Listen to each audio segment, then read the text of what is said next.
Elle casse, découpe, assemble. Sous ses mains, le verre si fragile devient œuvre d'art. Depuis 4 ans, Ludivine Rougeol s'est installée dans cet atelier en plein centre-ville du Havre. Je coupe à l'aide d'un calibre en fait. Le calibre, c'est un morceau de papier qui est à la taille de ma pièce. Cette peintre verrier restaure des vitraux de monuments et d'églises, des trésors patrimoniaux. En restauration, on voit le travail qui a été fait par nos prédécesseurs, et comme c'est un métier très ancien, on peut apprécier des techniques qui datent du Moyen-Âge, de la Renaissance, et ça c'est extrêmement enrichissant. Et donc c'est un privilège d'être là en tant que passeur.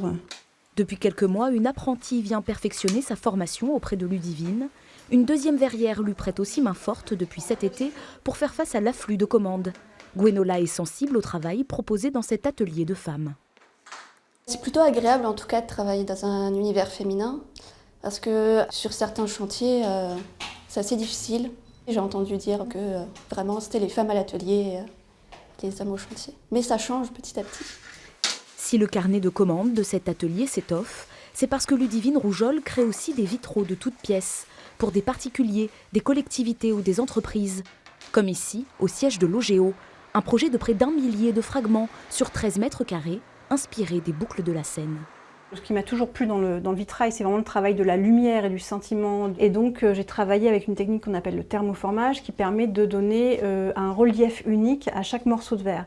Et donc de ce fait, lorsque la lumière traverse ce morceau de verre ou celui-ci, on n'aura pas exactement le même sentiment.